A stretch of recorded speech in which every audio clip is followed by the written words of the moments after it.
ஓம் சாந்தி. 20-2-2025 சாக்கார முரளி. இன்று சிவ பகவான் கூறுகிறார், இனிமையான குழந்தைகளே, இப்பொழுது விகாரங்களை தானம் செய்யுங்கள். கிரகணம் நீங்கி இந்த தமோ பிரதான உலகம் சதோ பிரதானம் ஆகட்டும். கேள்வி: குழந்தைகளாகிய நீங்கள் எந்த விஷயத்தில் ஒருபோதும் தொந்தரவடைய கூடாது? பதில்: நீங்கள் தன்னுடைய வாழ்க்கையில் சோர்ந்து போய் ஒருபோதும் தொந்தரவடைய கூடாது. ஏனென்றால் இந்த பிறவி வைரத்திற்கு சமமான பிறவி என்று பாடப்பட்டிருக்கிறது. எனவே இந்த வாழ்க்கையை பாதுகாத்து கொள்ள வேண்டும். ஆரோக்கியமாக இருந்தீர்கள் என்றால் ஞானத்தை கேட்டுக்கொண்டே இருப்பீர்கள். இங்கு நீங்கள் எவ்வளவு காலம் வாழ்கிறீர்களோ அப்பொழுது வருமானம் ஏற்பட்டு கொண்டே இருக்கும், கணக்கு வழக்குகளும் முடிந்து கொண்டே போகும். முரளியின் பாடல். ஓம் நம சிவாய. ஓம் சாந்தி. இன்று குருவாரம், வியாழக்கிழமை. குழந்தைகளாகிய நீங்கள் இதனை சத்குருவாரம் என்றும் சொல்கிறீர்கள். ஏனென்றால் பாபா சத்யுகத்தை படைப்பவராகவும் இருக்கிறார். நடைமுறையில் சத்திய நாராயண கதையையும் கூறுகிறார். அதாவது நரனிலிருந்து நாராயணனாக ஆக்குகிறார். அனைவருக்கும் சத்கதி வழங்கும் வள்ளல் என்று பாடப்பட்டிருக்கிறது. மேலும் விருட்சபதியாகவும் இருக்கிறார். இது மனித சிருஷ்டி மரமாக இருக்கிறது. இதற்கு கல்ப விருட்சம் என்றும் சொல்லப்படுகிறது. தந்தையின் ஜெயந்தியை அரை கல்பம் கொண்டாடுகிறீர்கள், பிறகு அரை கல்பம் மறந்து விடுகிறீர்கள். பக்தி மார்க்கத்தில் பாபா எப்பொழுது வந்து மலர் தோட்டத்தை ஸ்தாபனை செய்வீர் என்று அரை கல்பமாக நினைவு செய்கிறீர்கள். திசைகளும் நிறைய இருக்கிறது. புருஹஸ்பதி தசை, அதாவது குரு தசை ஏற்படுகிறது. பிறகு இறங்கும் கலையின் திசையும் ஏற்படுகிறது.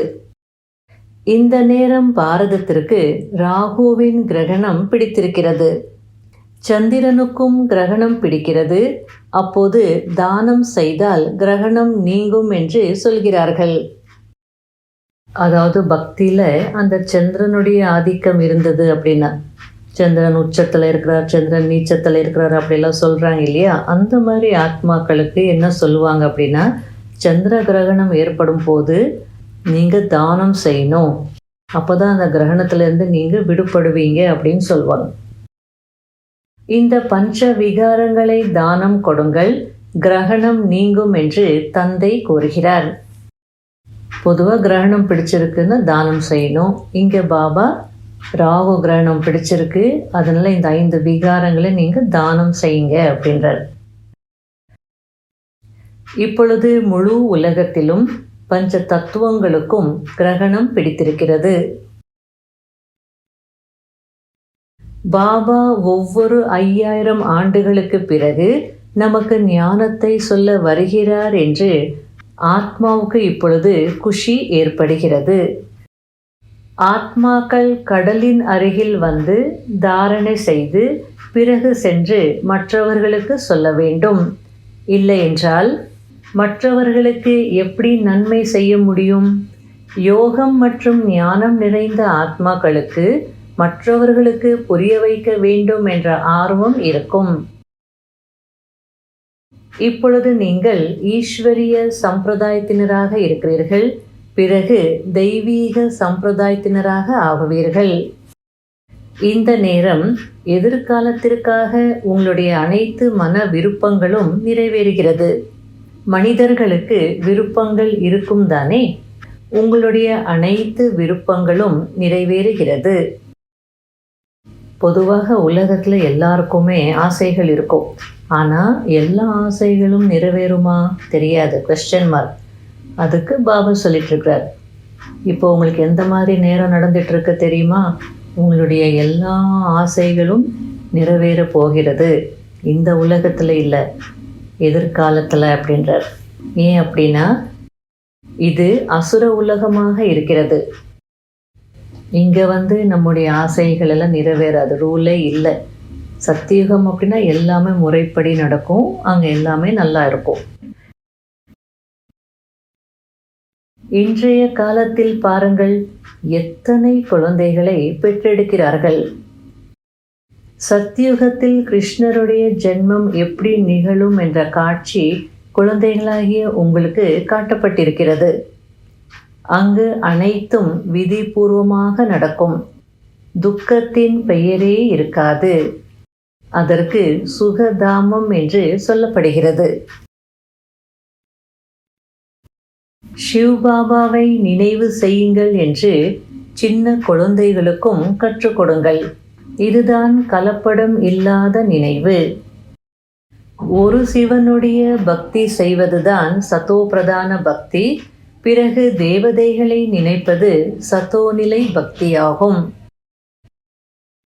அமரும் போதும் எழும் போதும் என்னை நினைவு செய்யுங்கள் என்று தந்தை கூறுகிறார்.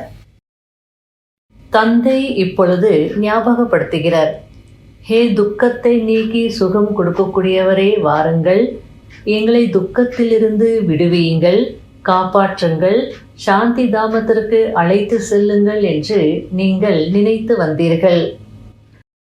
உங்களை சாந்தி தாமத்திற்கு அழைத்து செல்வேன். பிறகு சுகதாமத்தில் நான் உங்களுக்கு துணையாக இருக்க மாட்டேன். இப்பொழுதுதான் உங்களுக்கு துணையாக இருக்கிறேன். அனைத்து ஆத்மாக்களையும் வீட்டிற்கு அழைத்து செல்கிறேன் என்று தந்தை கூறுகிறார். இப்பொழுது படிப்பிப்பதற்கான துணை கிடைக்கிறது. பிறகு வீட்டிற்கு அழைத்து செல்வதற்கான துணை கிடைக்கிறது. அதாவது கூடவே இருந்து பாபா நமக்கு படிப்பிக்கிறார், அந்த துணை கிடைக்கிறது. அதுக்கப்புறம் கூடவே நான் அழைச்சிட்டு போகிறேன் அப்படின்றார், அந்த துணையும் இப்போதான் உங்களுக்கு கிடைக்குது என்றார். ஆகையால் பாபாவுடைய துணையை நம்ம பயன்படுத்திக்கணும். எல்லையற்ற தந்தையை நினைவு செய்யுங்கள். இதன் மூலம் தூய்மையாகி தூய்மையான உலகத்திற்கு செல்வீர்கள். கஷ்டமான விஷயம் எதுவும் இல்லை. எவ்வளவு நேரம் கிடைக்கிறதோ தந்தையை நினைவு செய்யுங்கள். பிறகு இந்த பழக்கம் உறுதியாகிவிடும். தந்தையின் நினைவில் நீங்கள் டெல்லி வரை நடந்து சென்றாலும் களைப்பு ஏற்படாது. உண்மையான நினைவு இருந்தது என்றால் தேகத்தின் உணர்வு நீங்கிவிடும். பிறகு களைப்பு ஏற்படாது. பின்னால் வருபவர்கள், அதாவது கடைசியில் வரக்கூடியவர்கள் கூட இன்னும் வேகமாக நினைவில் முன்னேறி செல்வார்கள். அதாவது எல்லாவற்றிற்கும் ஆதாரம் நினைவு இல்லையா? அப்போ கடைசியில் வரக்கூடியவங்க கூட முன்னேறுவாங்க. அப்படின்னா அவங்க நல்லா நினைப்பாங்க, நல்ல பாபா நினைவுல இருந்து முன்னேறி போவாங்க அப்படின்றார். நல்லது. இனிமையிலும் இனிமையான காணாமல் போய் கண்டெடுக்கப்பட்ட செல்ல குழந்தைகளுக்கு மாத் பிதா பாப் தாதாவின் அன்பு நினைவுகள் மற்றும் காலை வணக்கம். ஆன்மீக குழந்தைகளுக்கு ஆன்மீக தந்தையின் நமஸ்காரம். கடைபிடிக்க வேண்டிய முக்கியமான சாராம்சம். முதல் பாயிண்ட், ஒரு தந்தையின் கலப்படமற்ற நினைவில் இருந்து தேக உணர்வை முடித்துவிட வேண்டும். தன்னுடைய கர்மாதீத நிலையை அடைவதற்கு முயற்சி செய்ய வேண்டும்.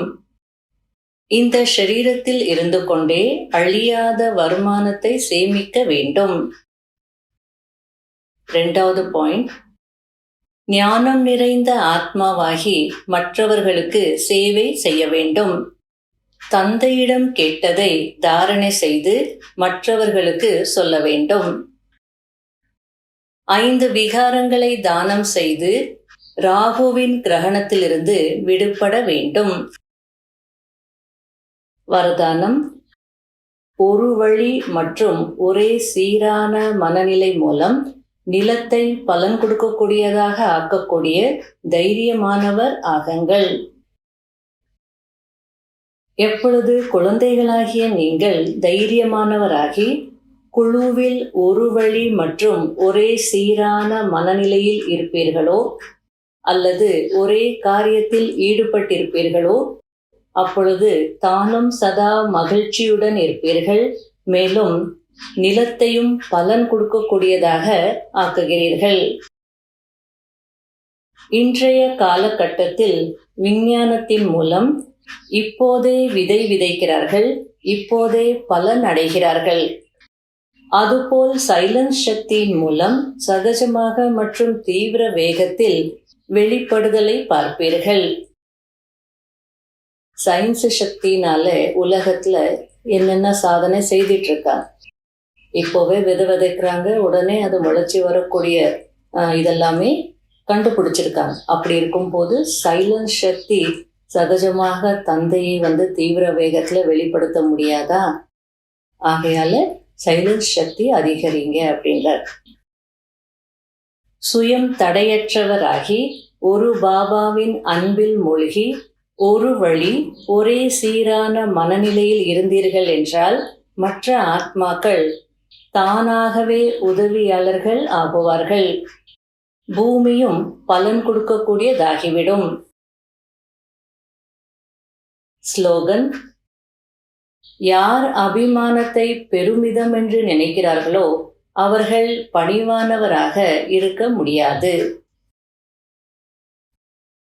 அவ்யக்த சமிகை: ஏகாந்தவாசி மற்றும் ரமணீகத்தன்மை இரு வார்த்தைகளில் நிறைய வித்தியாசம் இருக்கிறது. ஏகாந்தவாசின்னா எல்லாத்திலிருந்து விடுபட்டு உள்நோக்கு முகமுடையவராகி உள்ளுக்குள்ளேயே முயற்சி செய்யக்கூடியவங்க. ரமணீகத்தன்மை அப்படின்னா வெளியில எல்லாரோட அன்பா பேசி சிரிச்சு பழகி அந்த மாதிரி ஒரு தன்மை. இரண்டுமே வேறு வேறு தான். ஆனால் சம்பூர்ண தன்மையில் இரண்டும் சமமாகிவிட வேண்டும். ஏகாந்தவாசியாக இருந்தாலும் ரமணீக தன்மை இருக்கணும், ரமணீக தன்மை இருந்தாலும் ஏகாந்தவாசியாக இருப்பதாக அனுபவம் ஆகணும். எந்த அளவிற்கு ஏகாந்தவாசியோ அந்த அளவிற்கு ரமணீக தன்மை இருக்க வேண்டும். ஏகாந்தத்தில் ரமணீக தன்மை காணாமல் போய்விடக் கூடாது. இரண்டும் கூடவே, அதாவது ஒன்றாக சமமாக இருக்க வேண்டும். இப்பொழுதே ஏகாந்தவாசி, இப்பொழுதே ரமணீக தன்மை அதுபோல் இருக்க வேண்டும். அதாவது இப்போ ஏகாந்தவாசியா இருக்கணும், அதே நேரத்துல இப்பவே அந்த சூழ்நிலை வரும்போது ரமணீகமாகவும் இருக்கணும். எந்த அளவு கம்பீரமோ அந்த அளவு அனைவருடனும் ஒத்துப்போக வேண்டும். ஒத்துப்போவது என்றால் அனைவருடைய சுபாவ சம்ஸ்காரத்துடன் ஒத்துப்போக கூடியவர்கள். ஓம் சாந்தி.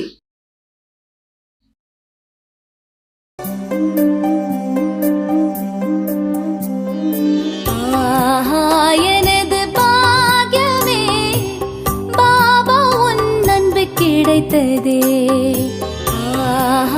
எனது பாக்யமே பாபா உன் அன்பு கிடைத்ததே. கடலே கடலே உன்னிடம் உன்னிடம்,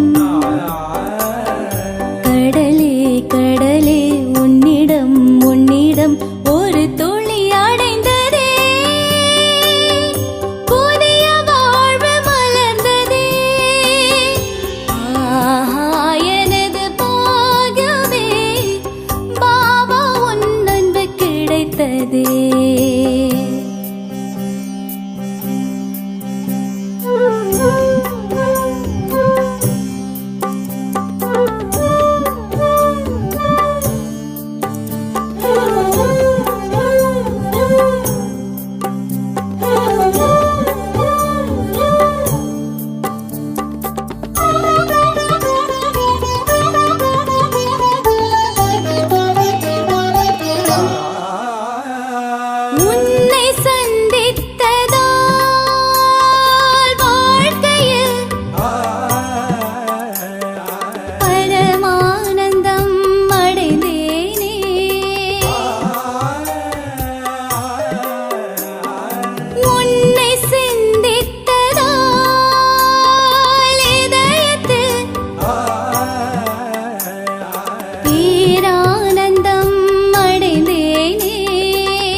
கிடைத்ததே.